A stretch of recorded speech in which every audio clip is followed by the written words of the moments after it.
through, but I didn't want to add this into the other Ironheart thing I was talking about because I felt like it would have been too long and kind of off topic. That being said, we're gonna breeze through all this stuff. Apparently, the first thing we have to talk about is how Ubisoft is delaying multiple upcoming games. I just want to see the list and see if anything is interesting. Ubisoft said it's delaying these unspecified games to create the best conditions for success. Don't give a fuck if it's not a list. Oh, this is apparently something talking about and breaking down how the game will change. Like that the Elden Ring shit will change a lot from run to run. Elden Ring, Nightreign, how Linktr.ee will change. Actually, we jumped the gun. Before we go into the ways it'll change, let's establish what doesn't change.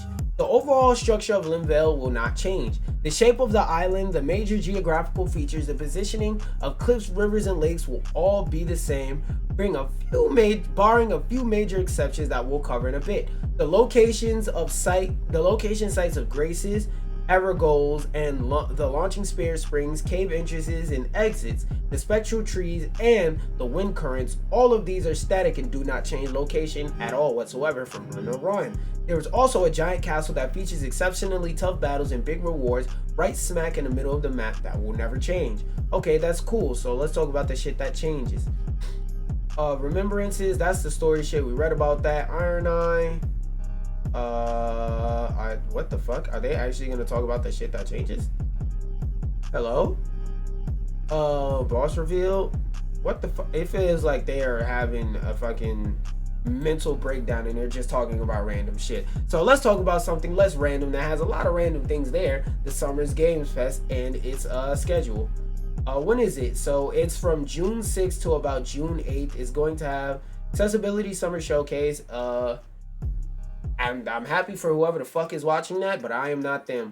The main festival will be so if you want to know the different times, look at the screen now. The first category is PST, second is EST, third, I don't know where the fuck BST is, who gives a shit. So I will be referring to this middle category. If you want to see what time it will be in your region, you look up at the screen. But the main Summer Games Fest live will be at 5 p.m. on June 6th. Day of the Devs, I don't give a fuck, that'll be at 7. The whole Summer Direct, shit nobody cares about, will be at 12 on the 7th. The Future Game Show is to be decided. They haven't announced that date yet. The Xbox Showcase, which last year was really fucking good, so I'd be shocked if they had a single fucking thing to talk about this year because they showed so many bangers this year, and I suspect this year will be a bunch of like them repeating themselves basically. The Xbox Game Showcase will be at 1 p.m.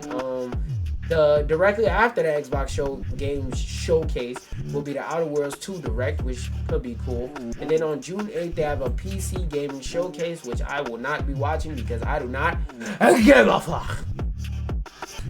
So yeah, that's just going down the Summer Showcase. Yeah, and then I don't give a fuck enough to read more about the showcases. But something I do kind of give a fuck about is how NBC apparently leaked the name of the next Super Mario movie. I just want to look at what the name is. Outcome is the film will seemingly be going by Super Mario World, not to be confused with the SNES game. Well, yeah, that makes sense. That makes sense because the game, Super Mario World, it could make it so that when people Google one, they get results for both, meaning they might be interested in watching a movie and going and playing a game on Nintendo Online shitty service. And for the last thing, HBO Max is now HBO Max again because they realize how fucking stupid branding their platform after a very, very, very generic name was. So they're going back to the name that people know them by, the name that people have built up, whatever the vocal equivalent of verbal muscle memory is, and went back to calling themselves that. This is a lesson in, I wanted to bring this up because this is a lesson in branding. If people know you as one thing and you try to change your name after you get popular as that one thing, it's not going to work. For example, Gucci Mane officially changed his name to Drop Top Wizard. Most people only know that name as a fun fact to say, lol, that shit was never going to happen. Young Thug officially changed his name to Sex. There's a reason why I started that sentence off with Young Thug. So it's just really, those are just hip hop examples, But in general, with anything, it is really fucking hard to change your branding. Even you can look at one of my favorite content creators, the Black Okage. That nigga to this day still gets fucking comments of people calling him Modern War Negro, and that nigga changed his name in like 2013 or some shit like that. So it's really hard to rebrand yourself. That's why if you do ever rebrand yourself, you have to think long and hard about rebranding yourself, and it has to make sense. It has to make sense. Because when you get popular with one name, it's hard to change it. Because for example, Rich Brian, to this day, is still gets called Rich Chigga. So, and that's also a lesson in be careful what you brand yourself. That being said, now that we talked about all these gaming topics and we talked about black women, let's hop on a black woman game. Again, if you are in the stream and you want to stay in the stream, just reload your motherfucking tab.